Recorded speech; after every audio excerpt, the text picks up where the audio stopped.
Welcome to Offcode, the show where we ignore the cultural codes and have real and intriguing conversations regarding the Black community and ways we can move forward to human flourishing.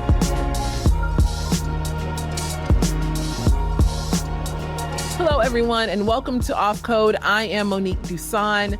On today's episode of Offcode, Kevin is on Chad Jackson's podcast talking about the need or lack of a need to continue to fight for Black culture. Should we, as Black Americans here in the States, continue to fight for and push this idea of Black culture, or should we just be talking about American culture? It's going to be a very interesting conversation to see where people land and to see people debate and dialogue back and forth about the idea of Black culture. This is different than defining Black culture like we've talked about the previous 2 weeks. It's going to be a very helpful and insightful conversation. You can find out more information about Chad Jackson by going to his website, HISTOREV. You may remember Chad from being a guest on Offcode a couple of years ago, where we talked about history. We talked about Martin Luther King. Go and check out Chad's work on his website. You can see his MLK project, but you may also remember him as the writer and producer for Uncle Tom 1 and 2. He's doing some good work. Check him out and enjoy this episode. And I think tonight is actually a very important conversation. And it comes off the back of a reel that had recently went viral. But in this particular reel, they were discussing Black culture and what they believe Black culture to be. And the question was whether or not an individual who is Black and subscribes to Black culture should repent of that culture if they're going to join the kind of Christ culture of the church. And I think that that makes for a very interesting conversation.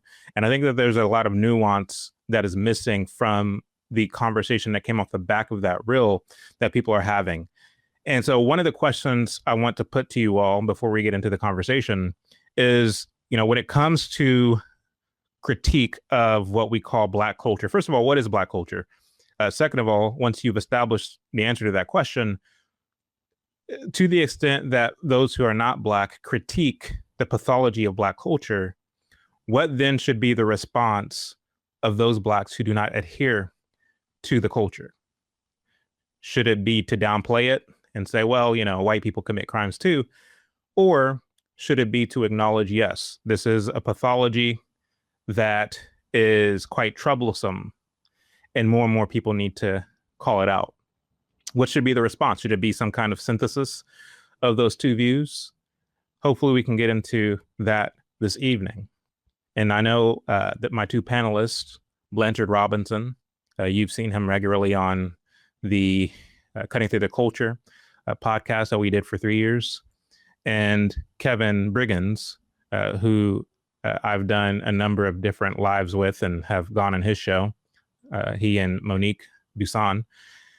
And the two of them, from what I understand, have differing opinions on it, but maybe they don't have so different opinions on it. But they too have the two of them have individually reacted to this reel that's in question. Without further ado, let me go ahead and bring up my panelists. We have here Mr. Kevin Briggins and Blanchard Robinson. How are you fellas today? Good, man. How you doing? Good. I'm doing well. How y'all doing? Good, man. Free Blanche. Free Blanche indeed. So this is a conversation. So anyway, I think just to kind of give the chronological order of the way that things have transpired. So, of course, the reel went viral. I believe that Kevin did a reaction to the reel, and then Blanche did a reaction to Kevin's reaction to the reel. And Kevin texted me and said, hey, link me up with Blanche. We need to have a conversation. And so here we are to have the conversation. I just kind of thwarted myself in the middle of the conversation.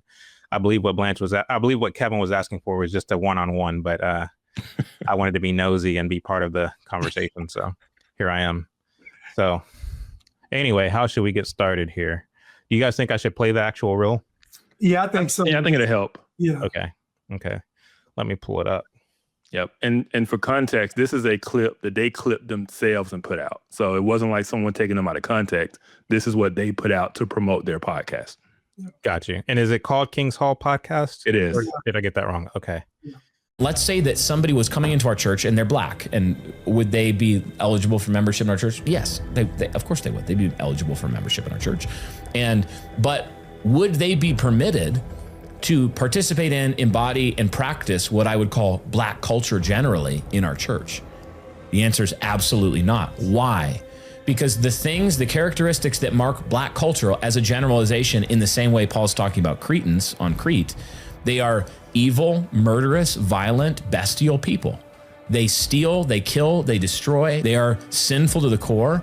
They have besetting sins that are like fatherlessness, sexual immorality. They molest children at a high rate. All of any criminal statistic that you could look at, almost pretty much without exception, they excel at them. Black culture. And it's even interesting. I mentioned it before, but like the black guy on TikTok, he was saying, he's like, y'all crazy. Like, you're talking about this person like it's mental health. He said, that ain't no mental health. That's a demon. Yeah. So, I mean, a lot of people are seeing that. Like, this behavior is demonic. To walk up to a white girl. But yeah. And to cut her throat. Because she's white. Because she's white, and be like, we got that white girl. We got that white girl. And when you think about it, you look at that culture and you say, what are the besetting sins and characteristics of it? And then you say, could somebody come in a lawful church membership embodying that culture? No, they have to self-consciously repudiate that culture. Let's start with Blanche. What are your first reactions upon seeing just that clip alone? I don't know if you've seen the entire episode from which it's lifted, but what are your fresh kind of thoughts upon seeing it? And then let's follow that with Kevin.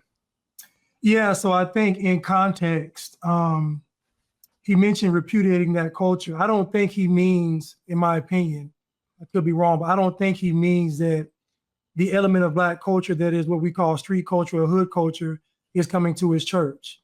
I think what he's talking about is black culture in general, and we know that black culture in general does not frown upon criminality. Now, when I say that, this is what I mean. I mean that black people culturally, if you look at the cultural icons in the black community, how many of them are seen as criminal figures, i.e. rappers or whatever? It's a lot of them. It's a lot of people in the black community that we look at and we look up to. And so I think he's talking about that part of the culture that is accepted by black people. Now, we're going to say that black folks don't accept it. Not all black people. Most black people don't do crime. Most black people work. Most black people are not out here tearing America up. However, most black people do indulge in the culture. So for example, Jasmine Crockett is a part of black culture as much as Sexy Red. Both of them are destructive. But again, you would look at Jasmine Crockett and say successful black woman, married, family, and all these things, but her messaging is destructive. Sexy Red, obviously, messaging is destructive. So I think the problem with black culture is that if you ask 10 black people what black culture is, you get 10 different answers. I don't think black folks can even define black culture. And so when these guys are talking about black culture, keep in mind, I say this all the time, this is from a white, maybe white disgruntled, I'm tired of this perspective.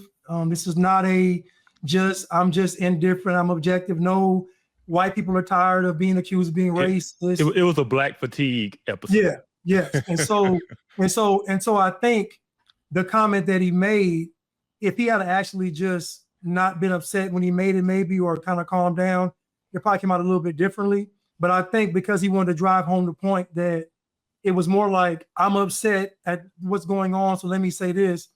I do agree with things he said as far as the cultural aspects, but I don't think that it's all black people. But we have to say that when I look at commentary on that incident in that train, and they were going off of that train, they were mad about the train incident, which was horrific and bad. But again, that's not most black people.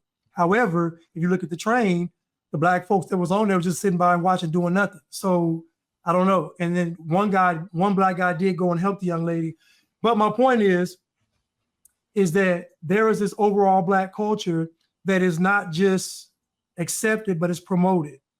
If you look at how black people are marketed to, If you look at who they promote in Black culture, if you look at who's in the who's who in Black culture, they all seem to tend to have these same shit ideologies and beliefs. But I don't think that his comment, in my opinion, I don't think he meant a criminal coming into his church or a thug or whatever, ratchet coming to his church and wanting to find the Lord.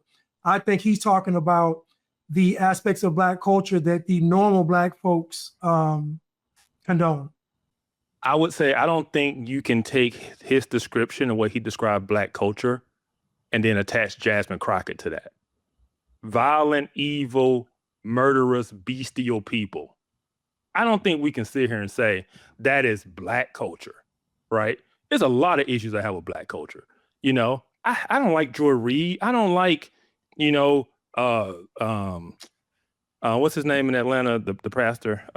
Jamal Bryant. All of these people that like Warnock, all of these, they represent Black culture, but they don't fit that description, right? Black culture is more than what he just described. And once I said what he described is those images that Chad was showing in the reel before we got started. He's talking about inner city, low class, violent street culture. And he painted that as Black culture, right? And that was my issue with it. It's like, because he said in general, if some Black person came into my church, they couldn't practice Black culture. And then he described what he meant by Black culture. And that's what I was like, nobody from that culture is coming in your church. And we can't try to like extrapolate and say, well, because Jasmine Crockett talks with a ghetto accent and acts a certain way, then she's that culture. No, for the culture he described, he was painting a very dark picture, right? And I didn't think it was a fair representation of what I would call Black culture in general, which I'm not a fan of, but Black culture in general is not that, right? That wouldn't describe the vast majority of Black people. It just wouldn't, And I said, I got my issues with Black culture. It is a mess. It's, we can get into the whole Marxism thing. We can get into the aspects of fatherlessness and all this type of stuff. But what that picture he laid out, I'm like, nah, you're not going to just lay this blanket on Black people like that, because he's trying to paint this narrative, because like I said, it's in relation to the train incident, right? And I'm going to be honest. When you look at that train incident, that something's wrong with that dude. That was not just Black code. That wasn't just some thug that got upset. Something's wrong with that dude. And his mom even wanted him locked up. But we can talk about the judicial system kept putting this dude back on the street. That wasn't Black culture that killed that girl. And then he's saying, I got that white girl. Something's wrong with that dude. We can call it mental illness. We can call it demonic. Something's wrong with that dude. And that wasn't an issue of Black culture, So let me go ahead and add some nuance to this conversation. Full disclosure, I'm more in line with Blanche's thoughts on this subject matter than with yours, Kevin. I'm going to have to offer some pushback because I feel like we're isolating what the fellas in the reel are saying from the larger picture of what's been going on in this country for a very long time, as it relates to exactly what you brought up, which is the Marxist piece, which is the culture, which is the kind of gears that are turning that kind of gave us this picture of what we call today Black culture. While it is true, as Blanche acknowledged, that, and you acknowledge as well, that the overwhelming majority of Blacks don't participate in any of the things that, I forget the guy's name, laid out, it is true that there tends to be this kind of ignoring of the pathology, participation in the pathology, insofar that many Blacks are entertained by it. Many Blacks, they downplay it to put it in a word. And so it's kind of like the sin of omission, in a sense. It's kind of the sin of not repudiating it, or saying that, this isn't representative of me or who I am or what I am. And I think, too, one of the things to take into consideration is the fact that many Blacks insist that there be a Black culture. What do I mean by that? Well, if you look at those pictures, those images in the opening countdown of Blacks from a time long since past, these weren't people who insisted on a Black culture.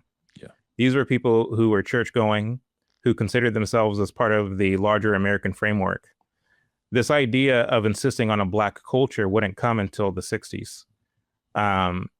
You saw vestiges of it, remnants of it, as early as the 1920s during the Harlem Renaissance. Yeah. There's a book that I recommend everybody get. It's called Miss Anne in Harlem. Miss Anne in Harlem. And what this book documents is the white and Jewish, not that any of that matters. It's to say that they're non-Black. Non-Black financiers of Black art. And when you read the pages of this book, what you see is that you had these financiers who were recruiting Black people who were talented to play a certain role, to sing and dance to a certain tune. And they were insisting on getting back to Black roots, whatever that means. Because what they envisioned or what they saw Black culture as was this kind of hearkening back to the jungle. And so they would pay and bankroll this talent so long as they would sing a certain tune. And initially, when they started doing this, you had this kind of pushback from students at Howard, from students at Tuskegee, and others. This is well documented. There's newspaper clippings that I literally have in my archives of students, Black students, saying this doesn't represent us. This isn't. So you had a very strong Black contingent that said that, you know, what you're displaying is not representative of me. It's not representative of where I come from. And those voices were just as loud. Of course, they were largely ignored by the mainstream media at the time.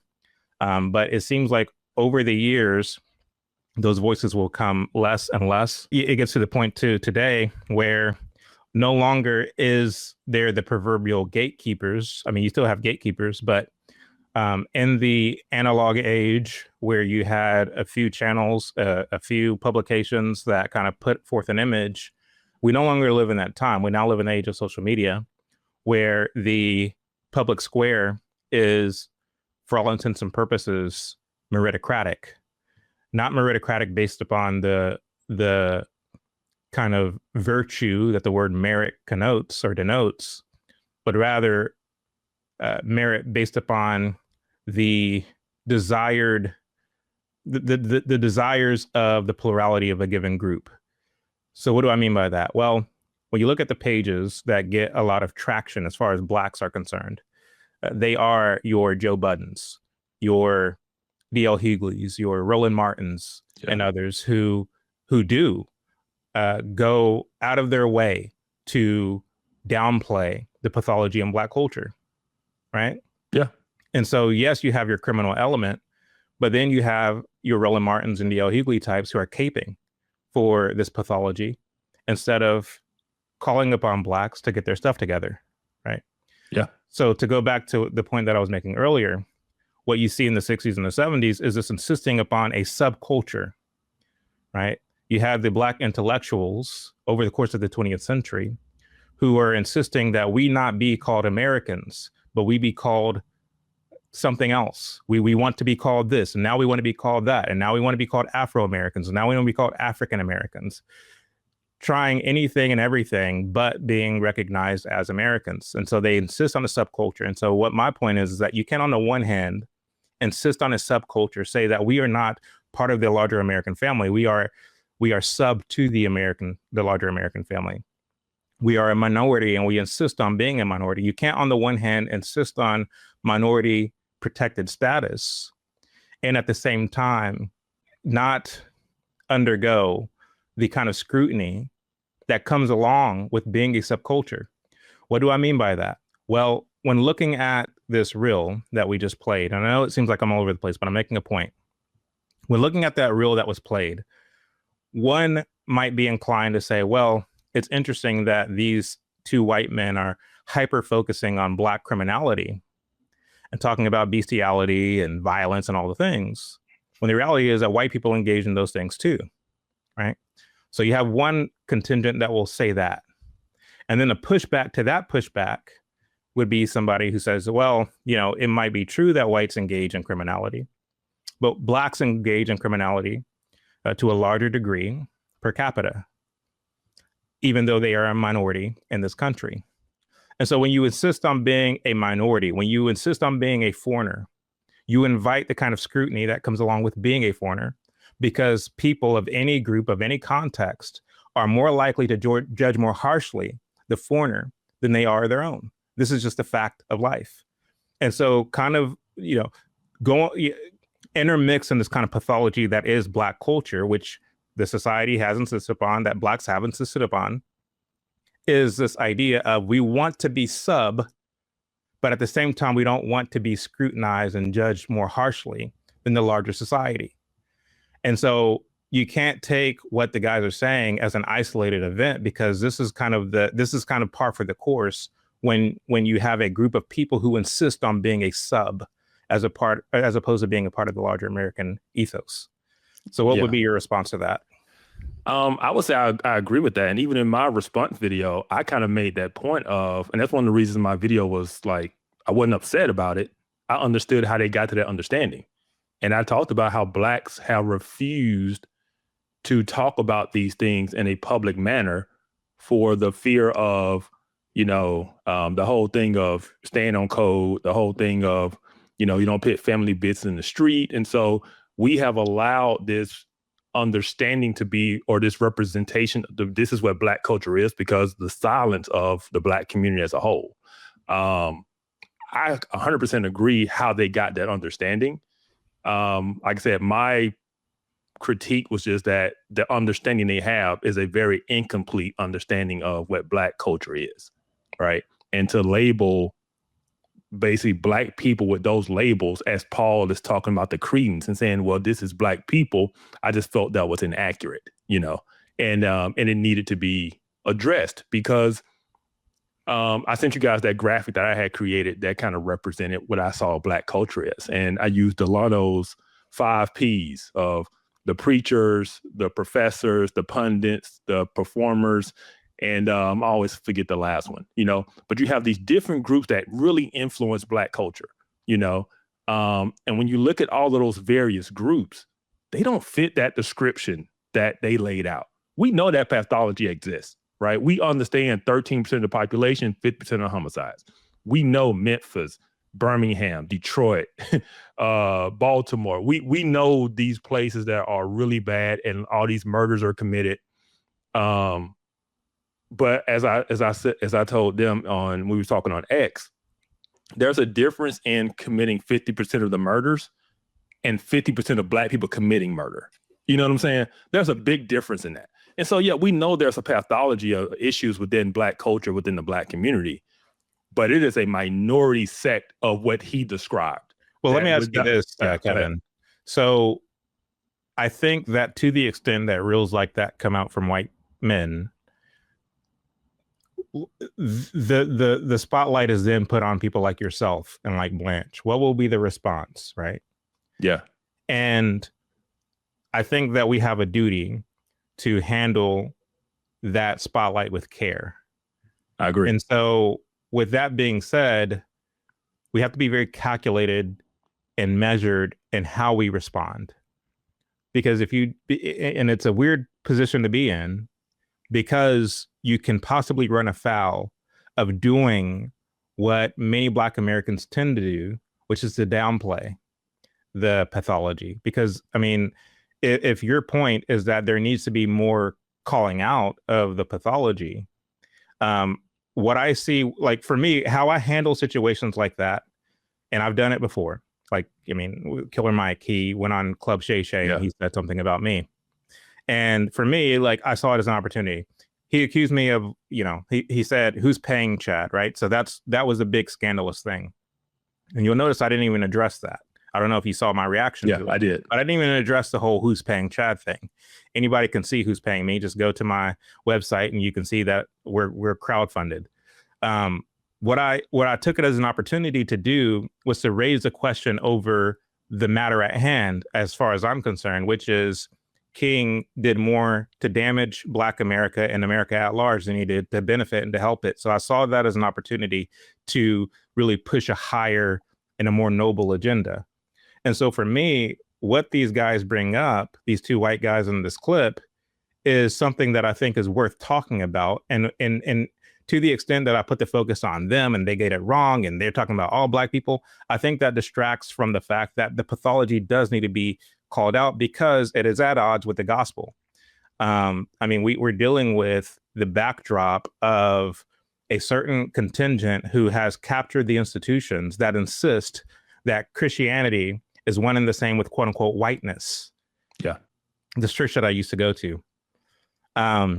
Shortly after Trump won the 2016 election, this church, and this was before I went there, I only started going there maybe 3 or 4 weeks after, and I didn't even know about this town hall. But they had a town hall after Trump won the election. And this church was pretty diverse. It was split even between Blacks and whites. And the Blacks were very upset that Trump won. He's going to bring racism. He's going to encourage people to be racists. And the whites didn't feel the same way. Yeah. But they just kept quiet throughout the entire town hall. And the Blacks were doing all the talking about how this is an atrocity. How can America do this after Obama? This was kind of their sensibilities. And that's kind of what I think of when I listen to what those two men were talking. It's not so much that the Blacks in the congregation were involved in the kind of criminality that we're talking about, but it's rather the case that they share the kind of same sentiments and the same kind of beliefs that the kind of Marxist milieu of Black culture kind of insist upon. And so I think that's more so what they're talking about, even though, to be fair, they were talking about bestiality and all the other things. And so, you know, I don't want to put words in their mouth, but I think I get what they were trying to say. I don't agree with where both y'all are coming from, because there is a truth to that. When Trump won the election, I was serving as an elder in a predominantly white Reformed Southern Baptist church. It don't get no evangelical than that. And we had, several Black families in our church, and this erupted. This is kind of what you're describing. And they went woke. They weren't woke, and then they went woke. And when they went woke, their demands for the church were basically to take us down this Marxist path, right? So I get what you're saying. I think you're giving these two guys way too much intellectual credit. I don't think that's what they were talking about. He described exactly what he was talking about. And I think you're giving them too much benefit of the doubt. Like I said, the context was the stabbing on the train, right? And then his description of what is Black culture fits that violent description. I mean, he even went bestiality. I mean, I didn't even know that was a stereotype of the Black community, and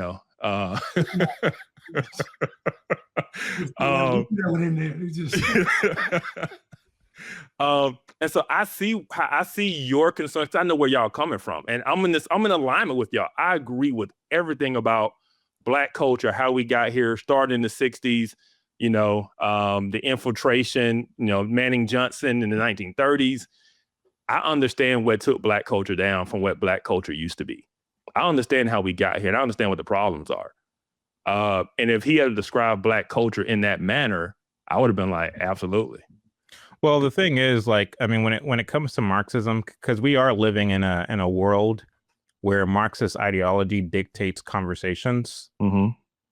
It controls the Overton window, and there are ramifications for that kind of Marxist framework. The Marxist framework is to perpetually generate friction and turmoil. That's what the Marxist framework aims to do. And it aims to capitalize on the fallout of that friction and turmoil. And so to the extent that Marxists agitate in the public square, it's going to cause reactions. And that's what they're looking for. They're looking for reactionaryism. And that reactionaryism will oftentimes be uninformed. And people will begin to develop prejudices and beliefs that are at odds with reality.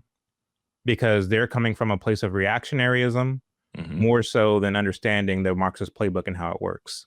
Yeah. And so when I listen to him saying, well, you know, Black culture is about crime and bestiality and all these things, I get what he's trying to say, but the way that it's coming off is, to your point, oh, you're trying to lump all Black people into this, into being this way. Again, that's the kind of friction and turmoil that Marxism seeks to produce. Whereas somebody who is, like, the Bible calls us to be wise, you know, as serpents, gentle as doves. And perhaps they're not being wise as serpents and gentle as doves, and the way that they frame the points that they are trying to make. Because if they were, then they would understand, okay, this is the Marxist playbook, and it wants to seek to further exacerbate the kind of race tension that has been created by cultural Marxism. And rather than being the remnant, rather than being the people of God and saying, look, you know, this thing that we all know of, when we say Black culture, and sure, we can get into the technicalities of the semantics of what Black culture is or isn't. But the reality is, to the extent that you have that criminal element of this culture that insists on being a subculture, and those who are not participating in the crime are not in a kind of robust way rebuking it.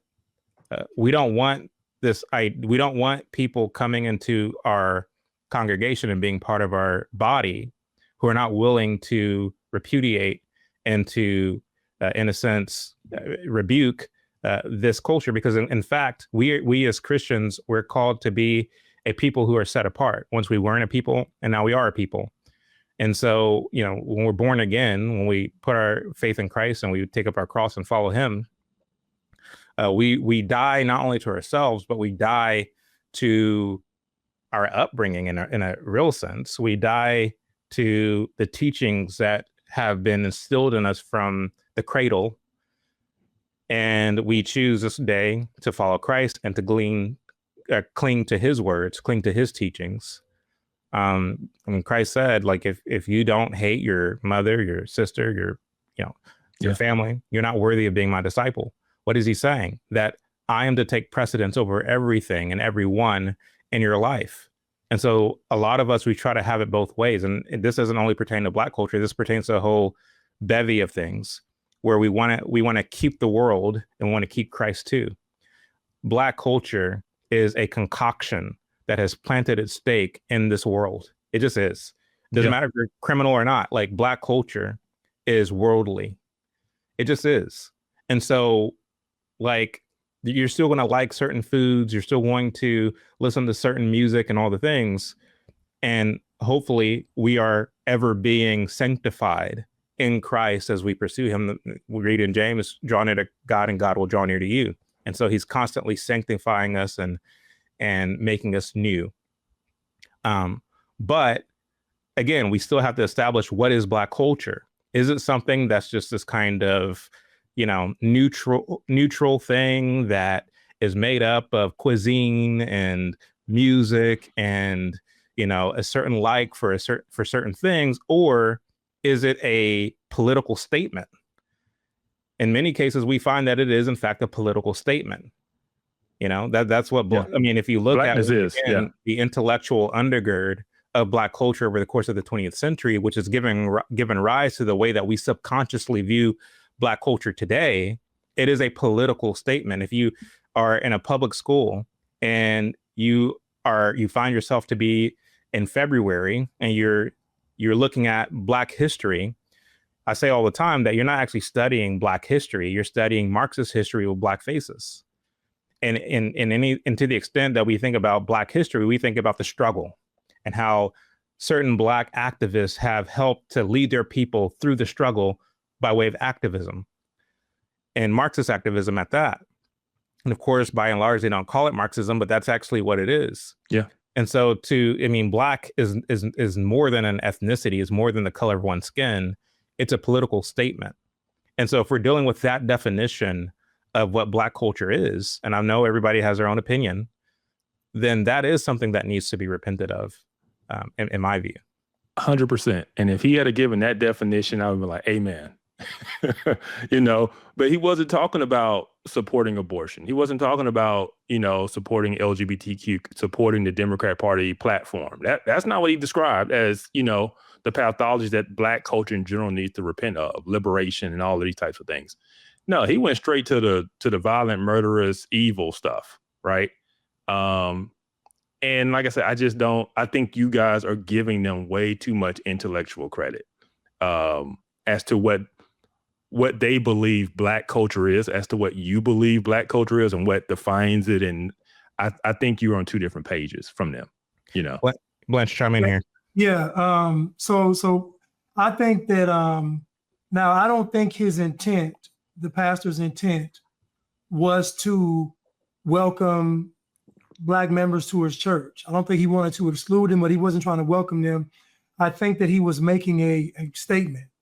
And he was saying that at this church, we are not going to subscribe to Black culture. So if you come to this church, just know no Black culture here. But I believe he's making more of a statement than he is inviting people to his church. Now, with that being said, I think that Black culture itself, if you think about Black culture, if we take Black culture and we say we're going to put every Black person on an island, and you have Black culture, you say we're going to take 42 million Black people and put them on the island and they have Black culture.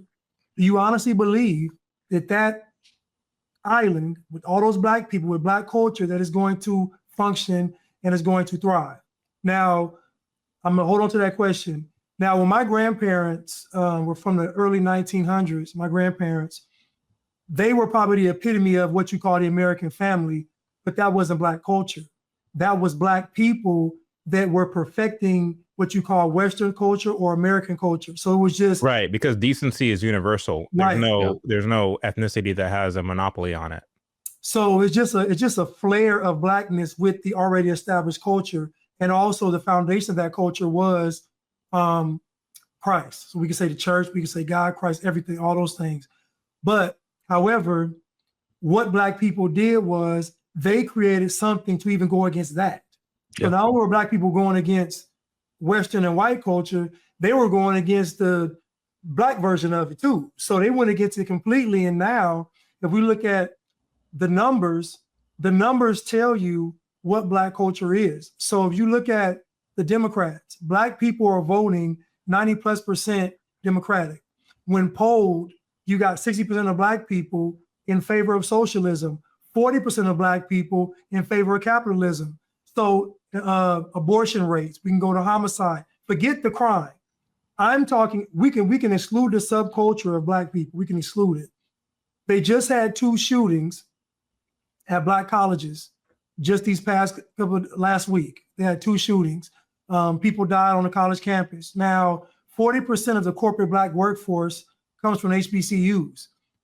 Every time people talk about HBCUs, they talk about how ghetto they are, how bad they are, and all these things. But I'm telling you, that's the culture, though. And so these Black college campuses that are producing all these corporate Black people, the culture of the campus is Black culture, and it's not good. And I'm going to say that I don't think there's any aspects of Black culture that are good. And I say that because, in my opinion, Black culture wasn't created to be sustainable for a group of people. It was created to be at odds with something that's already established. Western civilization. Yeah. Western civilization, but really, if we get past that, really it's just against God. Yeah. It's just not, honestly, it's not really a white or Black thing. It is a rebellion against God thing. But the problem is that if you look at Black culture, George Floyd has a statue. George Floyd has 2 statues. The problem with that is that even though Black people say we aren't a monolith, even though Black people don't commit crimes as a group, the problem is that who do Black people elevate? So when the Democrats come around, how was the #1 issue for Black people criminal justice reform? How was the second issue abortion? How was the third issue trans children? Like, how are the Democratic Party pushing this to Black people? And Black folks aren't saying we don't want that. And I think the problem is that the way the pastor said it, in my opinion, is similar to the way that Christ told that woman that she basically was like a dog. And then she responded and said, well, even dogs can get scraps from the master's table.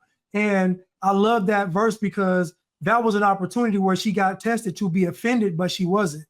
And guess what? She was blessed behind that. I'm saying that the way he said it, in my opinion, needed to be said that way. Reason why is that what he said, we're not supposed to get offended by it. Now listen, most black folks ain't going to his church. So we're not going, like black folks aren't going to his church. I'm simply saying that to me, that should have been a trigger for black folks to say, you know what, maybe we should stop condoning and promoting. Think about the TV shows we have. Think about Power. Think about look at what we glorify as black people. And we claim we're not a monolith, but every time I look around, you can take the most deplorable black person from the hood. If they get on stage and say, white people bad, black people good, they're embraced. It's just that simple. And so I think we have to be honest about what the culture actually is. We can't say we lead the nation in STDs. We can't say we lead the nation in, think about it, the majority of black children cannot read, write, or do math on grade level. That is a cultural problem. Why? Because black culture itself does not put education at the top. It doesn't.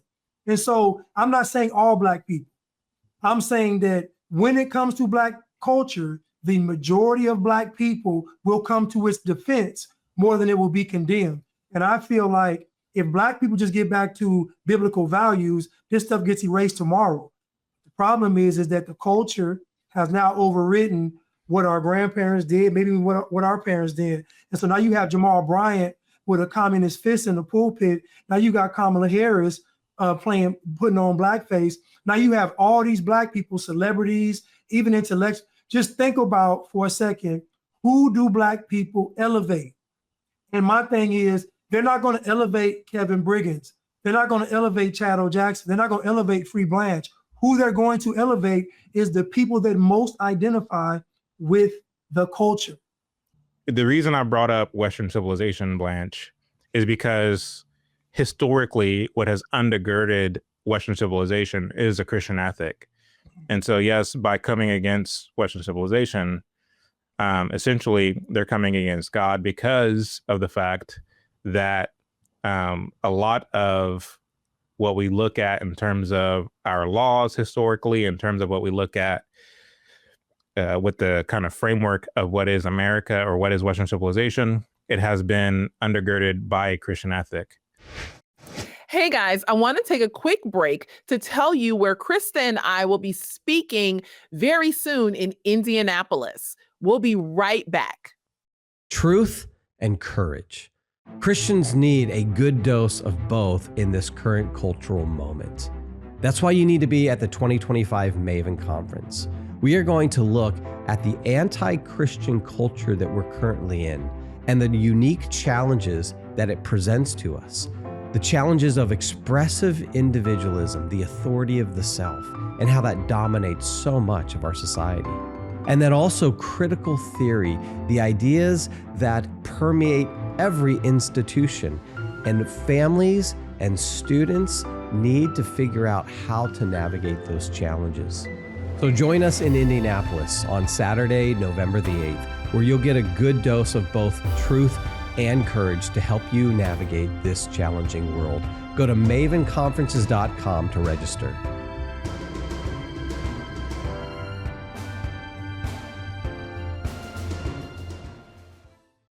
If you're in the area, we would love to see you at the upcoming Maven Conference in Indianapolis. Go to mavenconferences.com for more information. Okay, now back to Kevin and the boys. When you look at someone like Jesse Jackson, Kevin, Jesse Jackson, as far as I know, is not a violent criminal. He's not somebody who, as far as I know, is involved in bestiality and all the things that the two men were talking about. But what's interesting is that, you know, Jesse Jackson in the 1980s led a protest of around 500 people at the Stanford University campus, and they were chanting the following: "Hey, hey, ho, ho, Western Civ has got to go." And this was around the same time that he would run for president. And when Oh, it was that simple? Mhm. That's a bad chant. hey, ho, Ho, ho, ho. Western Civ has got to go, right? Bad chant. And this is the same man who helped popularize African American as an identifier as it pertains to Black Americans. And so has that identifier caught on that Blacks refer to themselves as African Americans today. African American is a option on an application when one is seeking a job or seeking for college admission or whatever the case may be. It's something that is now established in not only American vernacular, but also in legal documents, African American. And the inception of it is a political statement that is against Western civilization, which has as its undergird the Christian ethic. And so with that being said, since we can acknowledge and we can trace the kind of how Black culture and how the African American came into existence and all of the Marxism and anti-Western civilization and anti-Christianity that it entails, my question then is it a noble fight to insist on, well, that's not Black culture, this is Black culture? Is that a noble fight? I think it is. And I'll say this. Number one, like I said, I keep saying this, I agree with y'all in terms of the whole narrative. And I offered to go out there and sit down and talk with these guys. And these are the things I was going to talk about, right? Because I much rather they have a proper understanding of what Black culture is and how we got here. Because I've said many times, to be Black is to be Marxist, right? And when they say they want to tear down whiteness and they want to tear down white supremacy, what they're really talking about is Judeo-Christian worldview and values, right? Western civilization. These are just code words for two competing worldviews. 100% agree. And I was going to sit down and have that conversation with them in person. Like I said, I do think it is a noble cause to speak against people who want to paint Black people as evil, violent, murderous people in general. That's just not true. Like Jesus' statement to the woman was true. Their statement is not true, even in general, is not true, right? And so, yes, to me, that was worth correcting, because what they're doing, especially to their audience, is they're painting this false picture. And I see them on Twitter. They're trying to paint the picture that white people are in danger of Black people. But that's not the question, though. The question is, because I think that those are two different questions. Because what you're answering is, it's important to correct them on this notion that all Black people are this way. That's not the question. The question is, if we know what the way that Black culture has came into vogue, and all of the Marxism and all of the pathology that it carries, if we know what comes into the mind of most people when they hear the words Black culture, is it a noble cause to go on the front lines and say, well, no, that's not what Black culture is. This is what Black culture is. That's the question.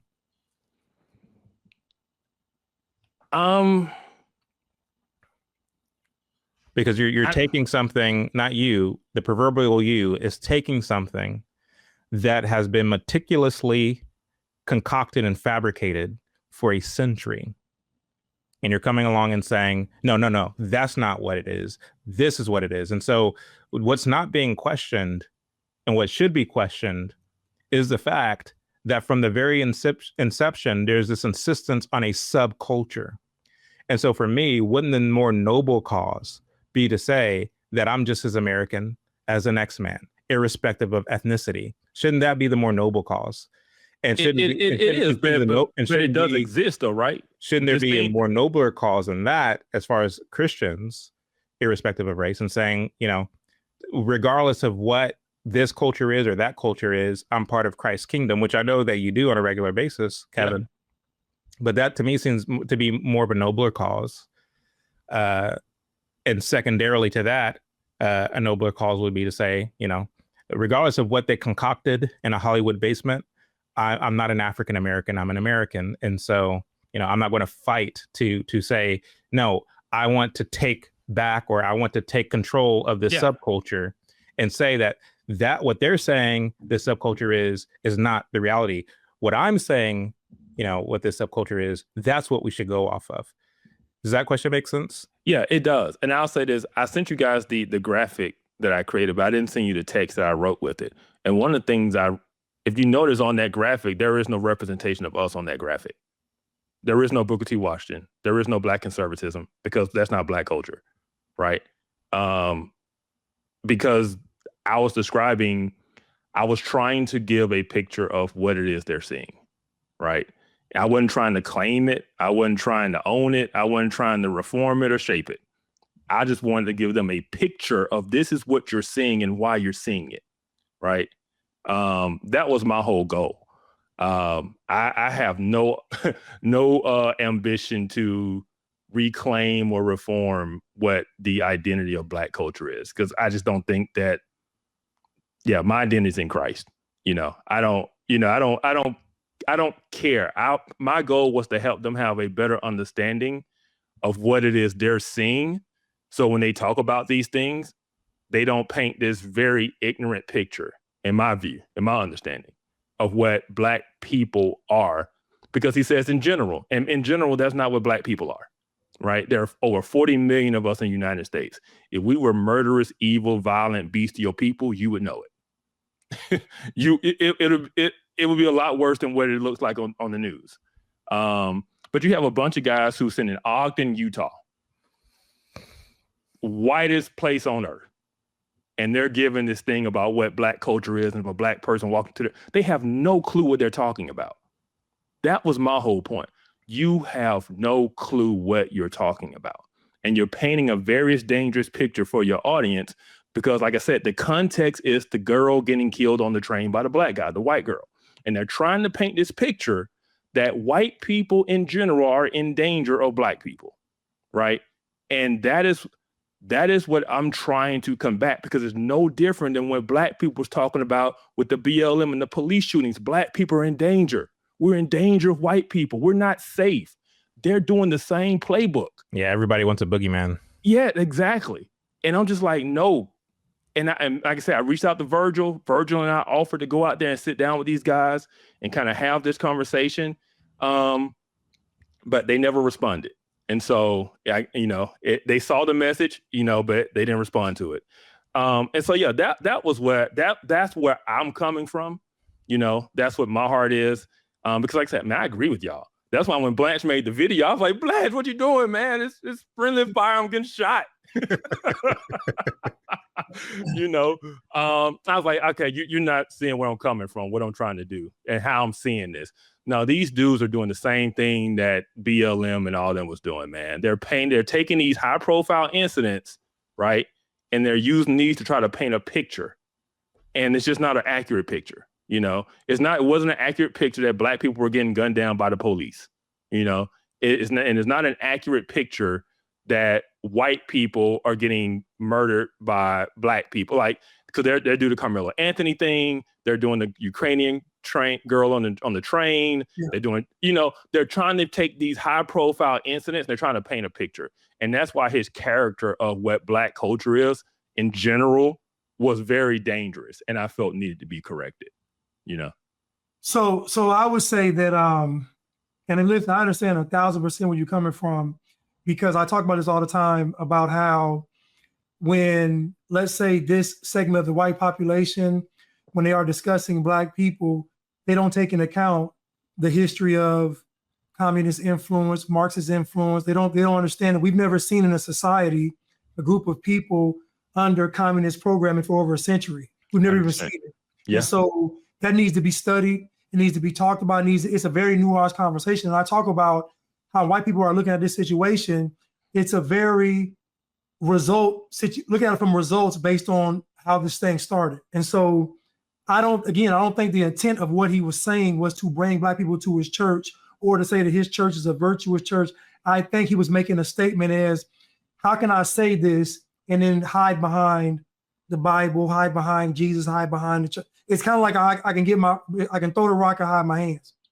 It's interesting that you see this all the time. Anytime somebody's being interviewed or anytime somebody's on a podcast, they always have to premise everything they say was as a black man. Yeah. I remember there was this panel. They were interviewing a bunch of men of different backgrounds and different ethnicities. And there was this black man on the panel. His name was Tahoe. And they were debating over what is real masculinity. And the whole premise of the entire panel was that, we live in a new age where the idea of what masculinity is constantly shifting and changing. And you have these men who are trying to figure out, well, what is masculinity in the modern age? One of the people on the panel was Christian Walker, the homosexual son of Herschel Walker. So there's this black man on the panel. His name is Tahoe. And the very first thing that comes out of his mouth is as a black man, right? Mm-hmm. So he's going to tell you what masculinity is as a black man, right? Yeah. And so again, not somebody involved in criminality and all the things, but there's this idea of what we are supposed to be as black people. And of course, he's not seeing masculinity the conventional and traditional way that masculinity is defined by the Bible. He sees it differently as a black man. So that's part of the kind of black framework, is seeing things differently than as the Bible paints it, first and foremost, but then as Western civilization, which is once again undergirded by the Bible, sees it. And so for me, it's like, when you ask the question, well, what is white culture, right? That's a very interesting question that I think is worth like hanging out and camping out on, because, what the question suggests is like, why is all this scrutiny focused on black culture when we're not, doing the same thing with the subparts of what could possibly be called white culture in terms of its criminality and things of that nature? I believe that you mentioned both in your independent reaction to the clip as well as the panel reaction that you were on prior to this show, that, when you look at J.D. Vance's Hillbilly Elegy, what you see in terms of all the crime and all the pathology therein, these are white people doing these things. And so the notion is that, like, white people aren't that great because they're doing a lot of the same things that the criminal element of blacks are doing. That's kind of what's being insinuated there. But to Blanche's point, there is no such thing as white culture, but there is such a thing as Western culture, which is made predominantly of white people. And as such, there is a clear kind of line as to what is at odds with Western culture and what is in agreement with Western culture. And again, I have to keep reiterating this point. When it comes to blacks, I mean, if you are, like, historically speaking, if there never was this kind of social justice movement which insisted upon making the Negro a subculture in America, then we wouldn't be having this conversation today, because if we're part of the larger American framework, the criminal element would just be the criminal element, irrespective of ethnicity. Yeah. But because there's this insisting on, no, we are a people set apart from the larger American family, again, this is tribalism to and through, to the extent that you have your larger dominant society, and then you have the foreigner. Be they a foreigner because they came over seas and hills to get here, or be they a foreigner because they insist on being a foreigner, being an outsider, being a sub, being a hyphenated group, no matter the fact that they've been here for generations, such as we see with many blacks today. Yeah. To the extent that you insist on being a foreigner, you kind of invite that scrutiny. You establish that there is such a thing as a quote unquote black culture, a subculture. And to the extent that you do that, the larger dominant society is always going to judge you more harshly and more, with more scrutiny than they do the dominant society. This is just, again, this isn't unique to America. This is any country, be it black, brown, white, or yellow. Yeah. So, and I'll say this: my reason for pointing at like Hillbilly Elegy wasn't to be like, hey, white people do it too. it was the point that even within white culture isn't just one thing. There are various different elements of white culture. And if I took something like Hillbilly Elegy and highlighted it and said, this is white culture, I would be wrong, right? To me, if you take street culture, gang culture, and lift it up and say, this is black culture, to me, you're doing the same thing, right? It's not to say the pathology doesn't exist. It's not to downplay. It's just say that's not an accurate representation of what the broader culture is, right? And so that was the only point I was trying to make with that. And this is what I'll say too. When it comes to, and this is one of the things that I'm kind of passionate about, and one of the reasons, Chad, I think your work is so important, and even yours, Blanche, on cutting through the culture and things you do on your channel. We can agree that the racial grift is over. Like the Jesse Jackson, the whole, white guilt, and the reason the black community is where it is because of Jim Crow and slave. Like, man, nobody's buying that anymore. No one, people ain't buying it no more. They're tired of it, right? It just doesn't work. And so the only thing black people have known is the reason we're so messed up is because of systemic racism and oppression of the past, right? It's just this constant excuse. Well, if no one is buying that excuse anymore, how do we help people understand why the black community is what it is? Because the alternative that people are coming to is that black people are inherently X, Y, and Z, right? And so what I'm trying to do, and Chad, I think what your work is so important at doing is explaining to people why the black community is the way it is and how it got the way it is. And it wasn't always this way, right? We have to give people an understanding for what they're seeing. When they see 13% and 50% of the murders, when they see, images on the news, when they see Memphis, when they're seeing all of this stuff, how do we help them make sense of it, right?